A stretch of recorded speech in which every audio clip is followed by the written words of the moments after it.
Buenas tardes, buenos días a todos.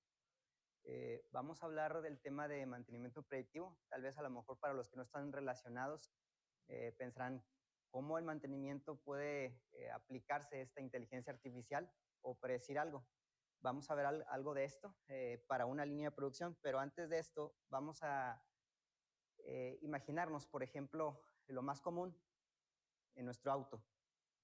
¿Quién no ha pasado a lo mejor algún imprevisto en su auto y quisiera tal vez poder predecir esos eventos?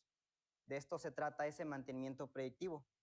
Tal vez tienen pues el evento de hoy, van por Gonzalitos, Constitución, y de repente pues falla su auto y no llegan al evento esperado.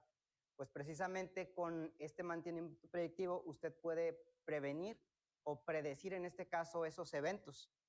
Y lo voy a enfocar más a una línea de producción industrial. Eso solamente para tener pues un concepto general de a qué va este mantenimiento predictivo. Pero, ¿qué es esto de mantenimiento? Para los que no están relacionados, tenemos diferentes tipos de mantenimiento. El más común, o el que todos a lo mejor pues conocen, es un mantenimiento correctivo o reactivo, que es básicamente cuando ya ocurrió esta falla, yo tengo que ir a reparar esa falla para poder restablecer el sistema. Pero tenemos otros tipos de mantenimientos, en este caso preventivos. Estos mantenimientos preventivos es precisamente cuando yo tengo ya un plan de mantenimiento que se realiza, por ejemplo, cada semana, cada mes. Ya tienen mantenimientos programados, en este caso de los equipos de la industria o de las máquinas. ¿Sabes qué? Yo necesito hacer un mantenimiento cada mes o cada semana y ya están programados, solamente en base a una fecha, a un periodo de tiempo dado. Y lo que yo me voy a enfocar es un mantenimiento predictivo. En base a las condiciones actuales que yo tenga de esos equipos, yo puedo predecir precisamente esas fallas para prevenirlas y evitarlas. En este caso, en la industria, obviamente es muy crítico si una máquina para y deja de producir. Las empresas tienen pérdidas. También ya sea una máquina específica o una línea de producción como tal. Por ejemplo, las armadoras. Si se para una línea o un proceso, pues es crítico. Pierden millones de dólares en esos paros. Y aquí en el mantenimiento, en este caso predictivo, precisamente queremos anticiparnos a estos eventos para poder realizar esos mantenimientos en tiempo y forma. El último, lo que es el prescriptivo, básicamente esa es la recomendación de cuáles son las variables y en qué valores tú tienes que conservarlas para proyectar o en este caso prolongar la vida útil de esos equipos. Yo voy a tener, por ejemplo, diferentes variables. Esas variables se tienen que encontrar dentro de ciertos rangos para poder, en este caso, extender esa vida útil. Si yo no conservo esos valores específicos, pues básicamente voy a tener un fallo prematuro. Y en este caso, este prescriptivo básicamente es la receta en las cuales yo voy a conseguir valores exactos o rangos en los cuales yo debo mantener esas variables. Aquí como preámbulo, pues básicamente estas son las etapas en las cuales me voy a enfocar. Una revisión de la literatura, la definición de ese problema, justificación, objetivos, fuente de datos, metodología, análisis exploratorio, desarrollo y los resultados en este caso para este proyecto. Primeramente, una revisión de la literatura. ¿Qué es lo que se encuentra actualmente o en lo que es la literatura científica o los artículos científicos? Primeramente vamos a ver tres tipos de sistemas de inteligencia artificial.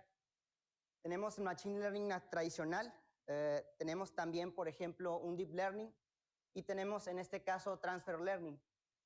De acuerdo a los últimos 10 años, pues tenemos que los artículos publicados referentes a detección de fallas inteligentes, pues tenemos que la mayor parte se divide entre Machine Learning tradicional y lo que es Deep Learning.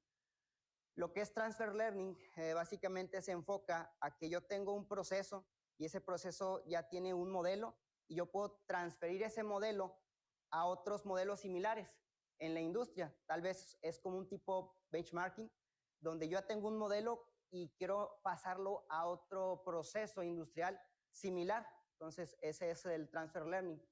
Y pues lo que ya tenemos de Deep Learning y Machine Learning tradicional.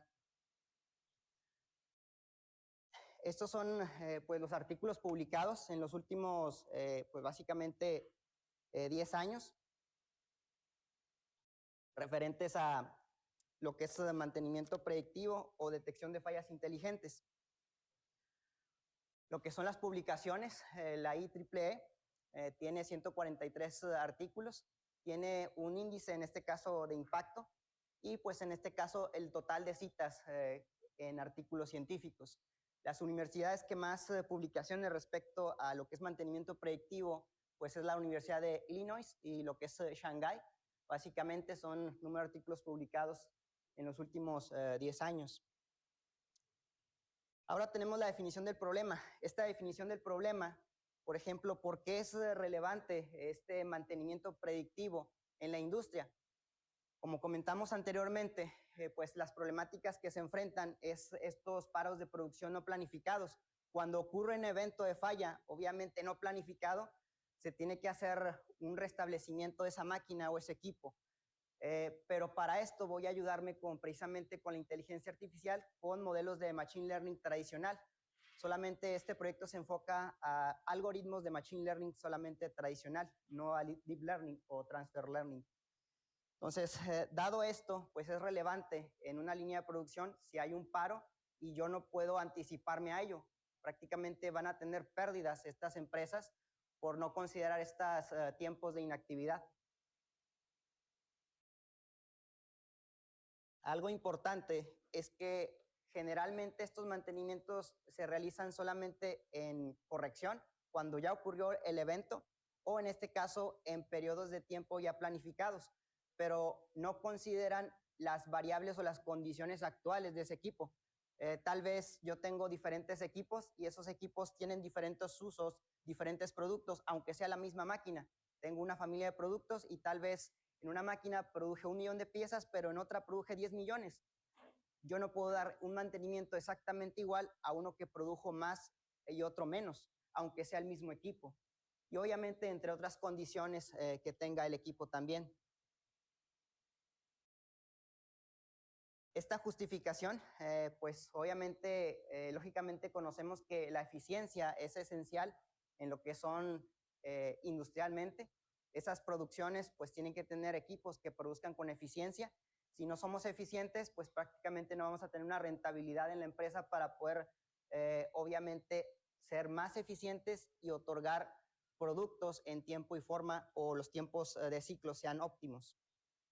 Yo tengo que mantener los equipos en condiciones óptimas y esas condiciones óptimas se deben obviamente a un mantenimiento adecuado, no solamente que esté programado cada semana o cada mes, sino que en base a las condiciones que yo tenga de ese equipo, pues precisamente yo tenga que realizar esos mantenimientos cuando se requieren. El objetivo, pues este objetivo es precisamente crear un modelo, en este caso de mantenimiento predictivo, con algoritmos de Machine Learning en una línea de producción de electroplateado. Más adelante vamos a ver qué es esto de producción de electroplateado.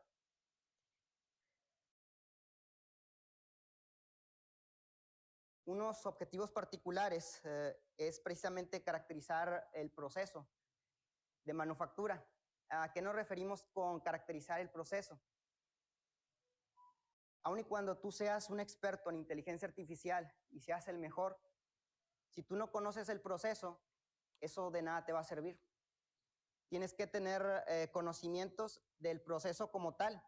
Por ejemplo, independientemente si tú te encuentras en un área ya sea médica, industrial, comercio, etcétera, si tú no conoces el proceso a detalle, tú no vas a poder interpretar esas variables que tienes.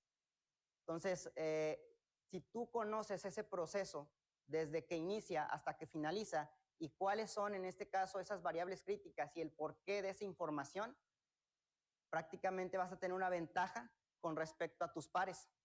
Si tú no conoces ese proceso y solamente llegas a una empresa y quieres hacer esos modelos, por más bueno que seas, prácticamente si no conoces el proceso, eso va a tener un sesgo, porque puedes hacer una interpretación errónea.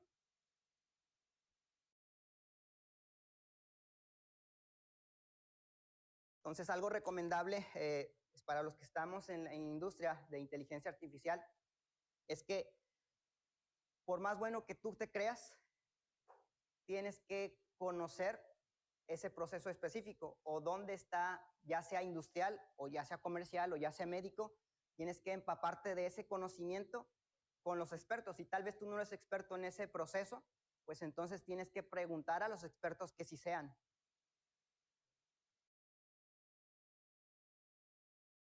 Otro punto, pues básicamente aquí es desarrollar precisamente este programa en Python con modelos de Machine Learning para predecir y probar estos algoritmos.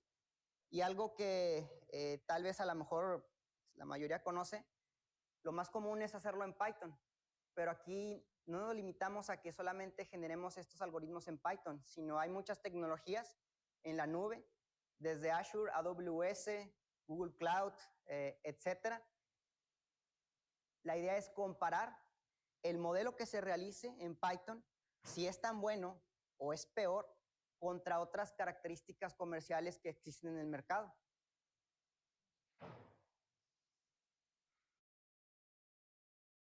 La fuente de datos, ¿de dónde provienen todos estos datos de los equipos o de las máquinas? En la planta se tiene una base de datos de SQL. Esta base de datos consta de 3 tablas. Es un IoT de una red de sensores, básicamente que están recabando datos en tiempo real de variables críticas del proceso. Cada una de estas tablas es independiente. Más adelante vamos a revisar que se tiene que hacer obviamente el clásico transformación de los datos, una limpieza para no tener sesgos dentro de los datos. Si yo no hago una limpieza, una transformación de estos datos, pues prácticamente voy a generar sesgos y los resultados no van a ser, en este caso, pues fiables. La primera tabla, pues es una tabla de alarmas. Dentro de esta línea de producción, que es automática, no es algo manual, la línea de producción es automática, genera una serie de alarmas en base a las condiciones que yo tenga de esa línea de producción. Tengo 13 tipos diferentes, en este caso, de alarmas. Entonces, esta tabla, básicamente, la variable más crítica, pues es qué tipo de alarma se está presentando en esa línea de producción. La línea de producción como tal tiene 38 estaciones, tiene alrededor de 50 metros de largo y dentro de esos 50 metros de largo prácticamente tenemos 38 estaciones. Cada una de estas estaciones pues están conectados a una red de sensores que colecta cierta información. Una segunda tabla es una tabla de pues, eventos de lotes de producción. Dentro de esta línea de producción se colecta un producto que son capacitores cerámicos multicapa.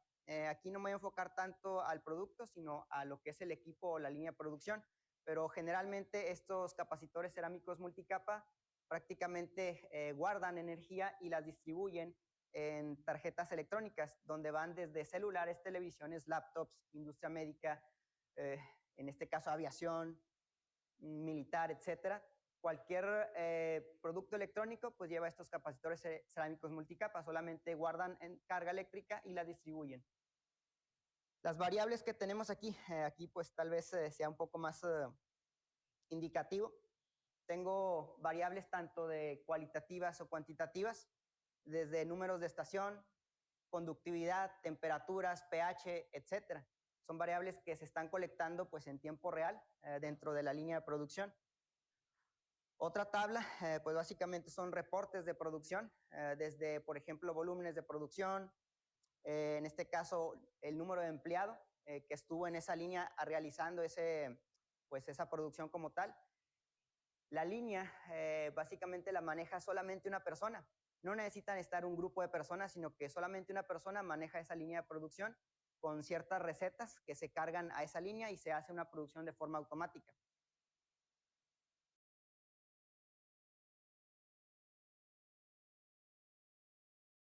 Esta es la línea de producción de electroplateado. Consta de pues, 38 estaciones.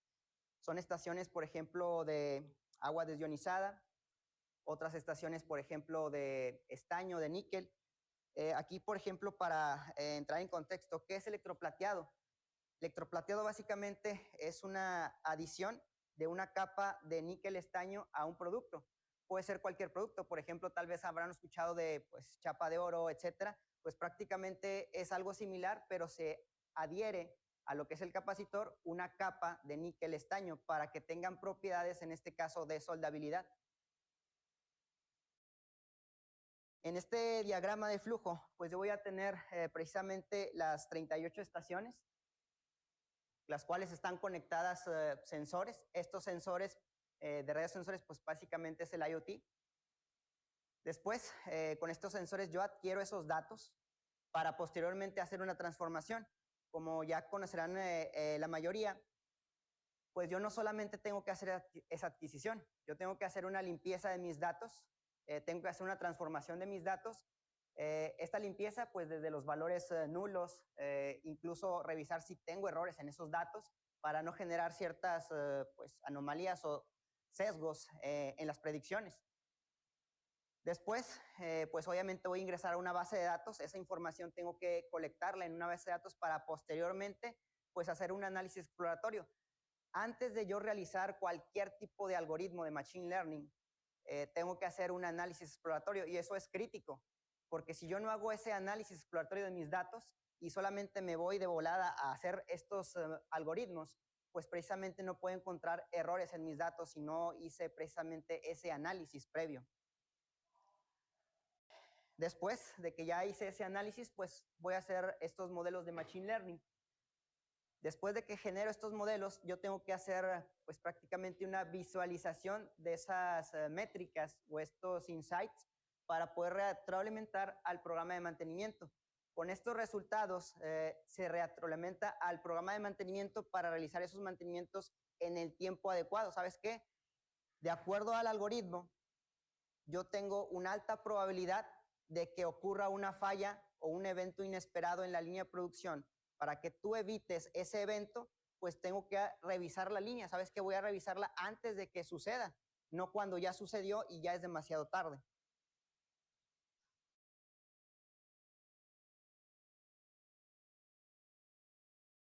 La metodología. Esta metodología, pues tal vez algunos ya la conocen, es minería de datos. CRISP-DM es ya muy, pues no relativamente antigua, tendrá desde IBM, de hecho, pero tiene todo lo que son los pasos que usted debe seguir precisamente para hacer esa minería de datos. Y esta minería de datos, pues se centra, obviamente aquí está simplificada, es mucho más amplia, pero estos son los principales puntos. Primero tenemos que entender, pues, estas necesidades del negocio. Si yo no entiendo realmente para qué estoy haciendo un algoritmo de Machine Learning, solamente lo estoy haciendo por hacerlo, pues no tiene caso. Tiene que haber una necesidad precisamente de la empresa para que justifique el poder realizar este algoritmo. Después tengo que entender los datos. Si usted solamente tiene columnas y sus variables y no las entiende de dónde salieron o qué son, pues muy difícilmente va a ser una interpretación adecuada. Preparación de los datos. Tiene que preparar sus datos. No solamente teniendo esos datos va a hacer esos algoritmos. Tiene que haber una preparación previa, desde la limpieza, la transformación, escalado, etcétera. Entonces, tiene que hacer esa preparación siguiendo esta metodología. Obviamente es una recomendación para posteriormente generar los modelos, hacer su evaluación. Si ese modelo tengo que evaluarlo con ciertas métricas y realmente me da la predicción que yo espero, qué tan preciso es o no. Y al final, pues el desarrollo. Aquí estoy ejemplificando lo que es este diagrama de flujo de lo que es Machine Learning. Ese diagrama de flujo no es específicamente para mantenimiento, esto es para cualquier algoritmo de Machine Learning, independientemente del área en la que usted quiera enfocarlos, esto es lo que debería de seguir. Primeramente, pues definir esas necesidades de negocio y definir cuáles son sus variables mínimas para poder realizarlo. Después, un prototipo para generar ese modelo. ¿Qué voy a hacer? Pues la obtención de mis datos. Posteriormente, preparar esos datos, entrenar un modelo, evaluar el modelo con ciertas métricas. Después de eso, tengo que pasarlo a producción, pero para pasarlo a producción, antes tengo que generar, obviamente, un modelo para producción. No es lo mismo generar un prototipo que ya un modelo específicamente para producción. Despliego el modelo, hago la predicción y después voy a hacer una medición. ¿Esa medición de qué? Pues del monitoreo de la predicción. Quiero monitorear la predicción para ver si efectivamente esa predicción es real o no. tal vez la predicción que me esté generando en el prototipo me dice que sí es una predicción adecuada, pero cuando lo paso a producción resulta que no es. Entonces tengo que estar monitoreando si realmente esa predicción es adecuada. Incluso ese modelo tiene que ser, en este caso, adaptativo. El modelo no es estático, tiene que estar entrenado cada cierto tiempo porque esos datos muy probablemente vayan a cambiar con el tiempo. Entonces, el modelo que usted generó inicial, muy seguramente a los 6 meses ya no le va a funcionar y tiene que hacer iteraciones de datos nuevos. Sabes que a lo mejor cambié de producto, las variables cambiaron, etcétera, pues tiene que estar haciendo un reentrenamiento de ese modelo constantemente para que las predicciones sean idóneas. Y pues al final, pues tengo que, pues precisamente colectar estos insights, estas claves. ¿Qué claves? Pues básicamente, ¿para qué genero ese modelo? Para este caso, yo quiero reducir los paros de producción. ¿Sabes qué? Este modelo me sirve para poder, en este caso, predecir un evento de falla y anticiparme a ello. Y con esto, pues voy a poder, en este caso, reducir esos paros de producción no planificados. El análisis exploratorio. Algo relevante es que eh, en, cualquier, eh, en cualquier algoritmo, cuando yo hago un análisis exploratorio, me voy a encontrar con ciertas pues anomalías que no deberían estar en los datos. Entonces, en este caso, nos encontramos que el 92% de este dataset pues solamente se enfocaba a un solo tipo de falla. Y es algo muy extraño. Entonces, teníamos que revisar por qué tenía el 92%, pues precisamente en ese tipo de falla. Después de haber revisado pues esta información, encontramos que la temperatura de una estación pues se encontraba fuera del rango, en este caso normal. No era falla del proceso, sino que el rango en el cual estaba, por ejemplo, seleccionado en el PLC de la máquina, pues estaba equivocado. Yo tenía que ajustar ese rango para que fuera el rango correcto del proceso normal. Entonces, cada que pasaba esa temperatura, pues básicamente me decía que había básicamente falsos positivos. Entonces estaba haciendo una predicción. Si yo hiciera una predicción con estos datos, pues sería un sesgo enorme. Porque en este caso, la temperatura del proceso era normal, pero la alarma siempre me estaba marcando que era una alarma, entonces era un falso positivo. La temperatura era la normal del proceso, pero la alarma siempre me estaba apareciendo. Se tuvo que ajustar ese parámetro, pues prácticamente para poder evitar esos tipos de sesgos, que es lo que se tendría que hacer normalmente. Después de este ajuste, pues ya puedo ver que todos los tipos de alarma, aquí tengo todos los tipos de alarma que se presentan en la línea de producción, los 13 tipos. Puedo ver que ya están mejores distribuidos, también tenemos algún Pareto. Entonces, con ese ajuste, pues yo puedo asegurarme de que ya tengo menos sesgo en lo que es las predicciones. Si hubiera utilizado el anterior, pues prácticamente sería un sesgo enorme. Entonces, al ajustar este parámetro, que es la condición normal del proceso, pues yo puedo asegurarme de que ya no tenga ese sesgo como tal. ¿Cuál fue el desarrollo? El desarrollo, básicamente, yo tenía 3 tablas distintas. Comúnmente, pues en la industria tenemos muchas fuentes de información. No todo está centralizado generalmente. Tengo diferentes fechas y horas. Entonces, lo que se hizo básicamente es, de las 3 tablas, se tuvo que hacer una concatenación de lo que son los eventos. Recuerden que yo tenía una tabla de fallas o alarmas. Entonces, yo quiero revisar en base a las otras tablas si esa alarma en tiempo y fecha coincide con otros registros de otras tablas, para decir, ¿sabes qué? Tengo una tabla de alarmas.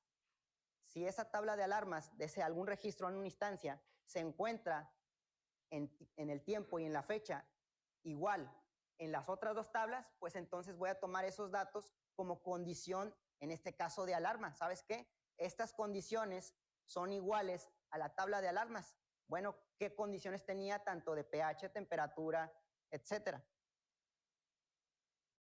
Aquí solamente es el conjunto de datos original. Obviamente se hicieron algunos gráficos de dispersión, algunas correlaciones de Pearson, de todo lo que es pues la matriz de correlación como tal. Y tenemos resultados. Como en este caso, es un algoritmo de clasificación. Yo solamente tengo dos opciones. O existe una falla o no existe una falla, o en este caso una alarma, o no existe una alarma.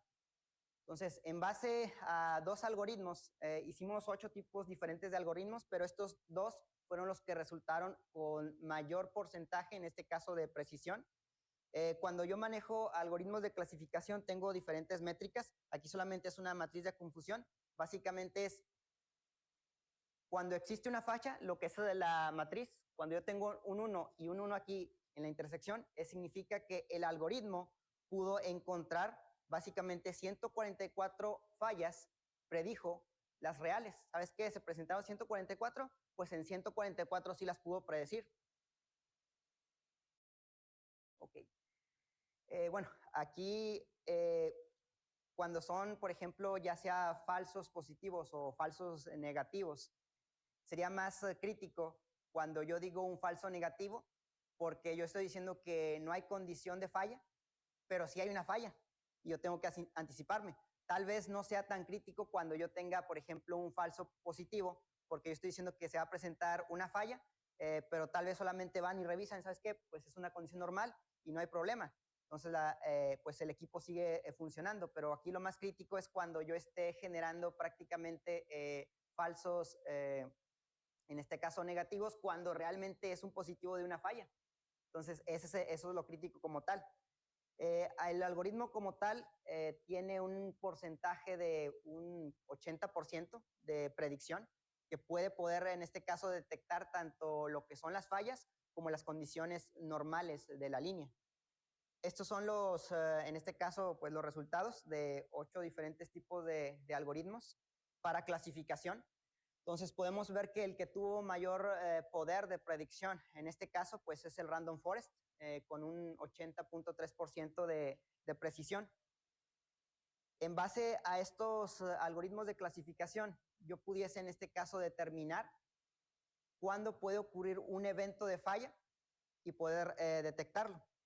Y pues como conclusiones, pues esta implementación de este modelo de mantenimiento predictivo pues es apto obviamente para dar una solución para una eficiencia operativa. Esta eficiencia operativa pues es precisamente detectar esas fallas y evitar estos paros de producción no planificados. Algunas referencias pues de artículos científicos y pues sería todo por mi parte. Gracias por su atención.